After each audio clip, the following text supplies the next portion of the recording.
Hello students, आज हम topic ले रहे हैं आकलन, असेसमेंट। इससे पहले हम लोग कर चुके हैं मापन, मूल्यांकन। तो आज हम अपना टॉपिक शुरू करते हैं आकलन। तो आकलन में सबसे पहले हम देखते हैं meaning and concept of assessment, कि आकलन और आकलन का क्या अर्थ है। देखिएगा, असेसमेंट शब्द का हिंदी रूपांतरण निर्धारण, राय, आकलन आदि से लिया जाता है। निर्धारण शब्द में मूल्यांकन, परामर्श शब्द का भी समावेश होता है। ठीक है, आकलन में किस किस का होता है? मूल्यांकन, परामर्श, इन शब्द का भी समावेश होता है। जब तक मूल्यांकन की प्रक्रिया संभव नहीं होगी तब तक निर्धारण या राय नहीं दी जा सकती। तो ये ज़रूरी है कि पहले मूल्यांकन किया जाए, मूल्यांकन के बाद निर्धारण और राय दी जाती है।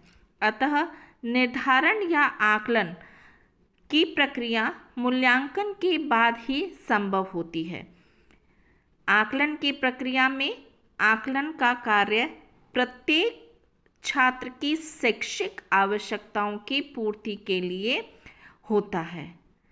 ठीक है, कि आकलन करते हैं, उसके बाद हम पता लगाते हैं कि बच्चे की स्थिति क्या है, उसकी जो भी शैक्षिक आवश्यकता होती है उसकी पूर्ति के लिए इसका प्रयोग किया जाता है। छात्रों में विविधता की स्थिति भी देखी जाती है। इस स्थिति में उसके लिए विविध नीतियाँ एवं विधियों का निर्धारण किया जाता है। ठीक है, आकलन करते हैं, उनकी शैक्षिक आवश्यकताओं का पता लगाते हैं, शैक्षिक आवश्यकताओं उनकी विविधता भी पता चलती है हमें, और उसके द्वारा हम उनको सुधार की स्थिति के लिए, उनकी स्थिति में सुधार के लिए हम विविध प्रकार की नीतियाँ और विधियाँ हम निर्धारित करते हैं। एक और देखिएगा, आकलन सीखने की प्रक्रिया का एक हिस्सा है जो अध्यापक को यह समझाने में मदद करता है कि उसका शिक्षण कैसा होना चाहिए।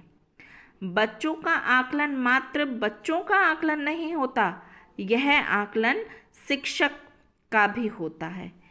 किस प्रकार? कि जैसे बच्चों का आकलन किया जाएगा, अगर बच्चे पढ़ने में बहुत अच्छे हैं, उनका रिजल्ट बहुत अच्छा जा रहा है, तो यानी कि जो शिक्षक द्वारा जो नीतियाँ अपनाई जा रही, शिक्षक द्वारा जो पढ़ाया जा रहा है वो अच्छा है, और बच्चों का रिजल्ट अच्छा नहीं है, बच्चे नहीं सीख पा रहे हैं, तो अध्यापक को इसके लिए दोषी ठहराया जाता है। यह आकलन शिक्षक का भी होता है। इस प्रकार आकलन गुणात्मक सुधार की प्रक्रिया का अभिन्न अंग है। आकलन के आधार पर ही अध्यापक यह जान सकते हैं कि इस विद्यार्थी किस हद तक समझ पाते हैं और उन्हें कितना और प्रयत्न कराना है। ठीक है, तो आकलन के आधार पर हम छात्र के बारे में पता लगाते हैं, और इससे शिक्षक का जो अध्यापन कैसा है, किस प्रकार वो सिखा रहा है, ये भी हम पता लगाते हैं। अब ये हमने देखी है हमारी आकलन की अब अर्थ देखा है। अब हम इसमें आकलन की परिभाषाएं देखते हैं। आकलन या निर्धारण को परिभाषित करने में विद्वानों ने निम्नलिखित विचार प्रस्तुत किए हैं। इसमें पहला विचार हम देखते हैं प्रोफेसर S.K. दुबे के शब्दों में। निर्धारण या आकलन का आशय उन सभी नीतियों, सिद्धांतों एवं विधियों की समीक्षा से है जो कि छात्रों की शैक्षिक एवं सामाजिक आवश्यकताओं के ज्ञान एवं उनकी पूर्ति के लिए प्रयुक्त होती है। तो ये हमारी डेफिनेशन थी S.K. दुबे के शब्दों में। अब हमारी दूसरी परिभाषा हम लेते हैं श्रीमती R.K. शर्मा के अनुसार। क्या है? कि निर्धारण या आकलन का आशय उन नीतियों, सिद्धांतों एवं विधियों की समीक्षा करने से है जो सभी प्रकार के छात्रों की शैक्षिक एवं अशैक्षिक आवश्यकताओं की पूर्ति कर छात्रों का सम्यक मार्गदर्शन करती है। ठीक है, उपयुक्त विवेचन से यह स्पष्ट होता है कि आकलन की प्रक्रिया छात्रों की विशेष आवश्यकताओं की पूर्ति से संबंधित होती है। कैसे कि हम पता लगाते हैं कि बच्चे किस प्रकार के हैं, उनकी जो भी आवश्यकता होती है उनको हम पूरा करते हैं।